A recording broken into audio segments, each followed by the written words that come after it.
ಇನ್ನು ರೇಣುಕಾಸ್ವಾಮಿ ಕೊಲೆ ಪ್ರಕರಣದ ಪ್ರಮುಖ ಆರೋಪಿ ನಟ ದರ್ಶನ್ ಬಳ್ಳಾರಿ ಸೆಂಟ್ರಲ್ ಜೈಲಿಗೆ ಶಿಫ್ಟ್ ಆಗಿ 14 ದಿನಗಳೇ ಕಳೆದಿವೆ. ಆ ಬಳ್ಳಾರಿ ಸೆಂಟ್ರಲ್ ಜೈಲಿನ ವಾತಾವರಣಕ್ಕೆ ಒಗ್ಗೋದಕ್ಕೆ ಇನ್ನೂ ಕೂಡ ಅವರು ಹೆಣಗಾಡ್ತಾ ಇದ್ದಾರೆ.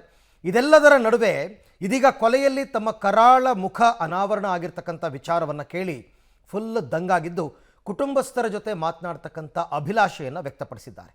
ಈ ಕುರಿತಂತೆ ಒಂದು ರಿಪೋರ್ಟ್ ಇದೆ, ನೋಡೋಣ. ದರ್ಶನ್ ಬಳ್ಳಾರಿ ಜೈಲು ಸೇರಿ 14 ದಿನ ಕಂಪ್ಲೀಟ್. ಹೈ ಸೆಕ್ಯೂರಿಟಿ ಸೆಲ್ನಲ್ಲಿ ಏಕಾಂಗಿಯಾಗಿರೋ ದರ್ಶನ್ ಕಾಡ್ತಿದೆ ಕುಟುಂಬಸ್ಥರ ನೆನಪು, ಮಾತನಾಡುವ ಆಸೆ. ಹೌದು, ರೇಣುಕಾಸ್ವಾಮಿ ಕೊಲೆ ಪ್ರಕರಣದ 2ನೇ ಆರೋಪಿ ನಟ ದರ್ಶನ್ ಆಗಸ್ಟ್ 29ರಂದು ಬಳ್ಳಾರಿ ಸೆಂಟ್ರಲ್ ಜೈಲಿಗೆ ಶಿಫ್ಟ್ ಆಗಿದ್ದಾರೆ.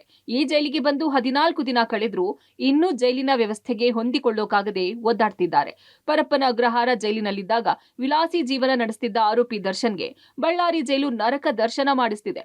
ಸಾಮಾನ್ಯ ಕೈದಿಗಳ ಜೊತೆ ಬೆರೆಯಬಾರದು ಅನ್ನೋ ಕಾರಣಕ್ಕೆ ಹೈ ಸೆಕ್ಯೂರಿಟಿ ಸೆಲ್ನಲ್ಲಿ ಇರಿಸಲಾಗಿದೆ. ಹೀಗಾಗಿ ದರ್ಶನ್ ಯಾರ ಸಂಪರ್ಕಕ್ಕೂ ಸಿಗೋದಿಲ್ಲ.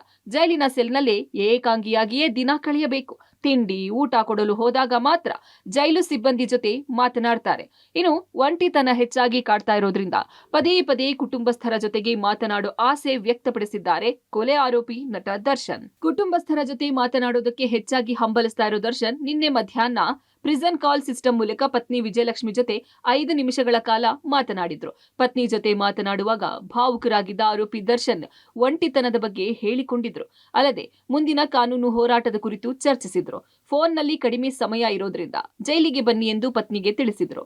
ಹೀಗಾಗಿ ಇಂದು ಸಾಯಂಕಾಲ 4 ಗಂಟೆಗೆ ದರ್ಶನ್ ಪತ್ನಿ ವಿಜಯಲಕ್ಷ್ಮಿ ಹಾಗೂ ತಾಯಿ ಮೀನಾ ತೂಗುದೀಪ್ ಬಳ್ಳಾರಿ ಸೆಂಟ್ರಲ್ ಜೈಲಿಗೆ ಬರಲಿದ್ದಾರೆ.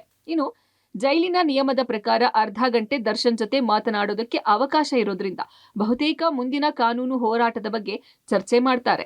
ಅಲ್ಲದೆ ಪ್ರಮುಖವಾಗಿ ಬಳ್ಳಾರಿ ಜೈಲಿನಲ್ಲಿ ನರಕ ಯಾತನೆ ಅನುಭವಿಸ್ತಾ ಇರೋದ್ರಿಂದ ಕೂಡಲೇ ಬೆಂಗಳೂರಿಗೆ ಹತ್ತಿರವಿರುವ ಜೈಲೊಂದಕ್ಕೆ ಶಿಫ್ಟ್ ಮಾಡುವಂತೆ ಮನವಿ ಸಲ್ಲಿಸೋ ಬಗ್ಗೆಯೂ ಮಾತುಕತೆ ನಡೆಯಲಿದೆ ಎಂದು ಹೇಳಲಾಗ್ತಿದೆ. ಒಟ್ನಲ್ಲಿ ರೇಣುಕಾಸ್ವಾಮಿ ಕೊಲೆಯಲ್ಲಿ ತಮ್ಮ ಕರಾಳ ಮುಖ ಬಯಲಾದ ಹಿನ್ನೆಲೆ ಆರೋಪಿ ಮತ್ತಷ್ಟು ಕಂಗಾಲಾಗಿದ್ದಾರೆ. ಬೇಲ್ ಸಿಗುತ್ತೋ ಇಲ್ವೋ ಅನ್ನೋ ಚಿಂತೆಯಲ್ಲಿ ದಿನ ಕಳೀತಿದ್ದಾರೆ. ಹೀಗಾಗಿ ಕುಟುಂಬಸ್ಥರ ಜೊತೆಗೆ ಹೆಚ್ಚು ಮಾತನಾಡೋ ಮನಸ್ಸು ಮಾಡ್ತಿದ್ದು ಪತ್ನಿ ಹಾಗೂ ತಾಯಿ ಬಂದಾಗ ತಮ್ಮ ಮುಂದಿರುವ ಅವಕಾಶಗಳ ಬಗ್ಗೆಯೇ ಹೆಚ್ಚಾಗಿ ಚರ್ಚೆ ಮಾಡ್ತಾರೆ ಎನ್ನಲಾಗಿದೆ.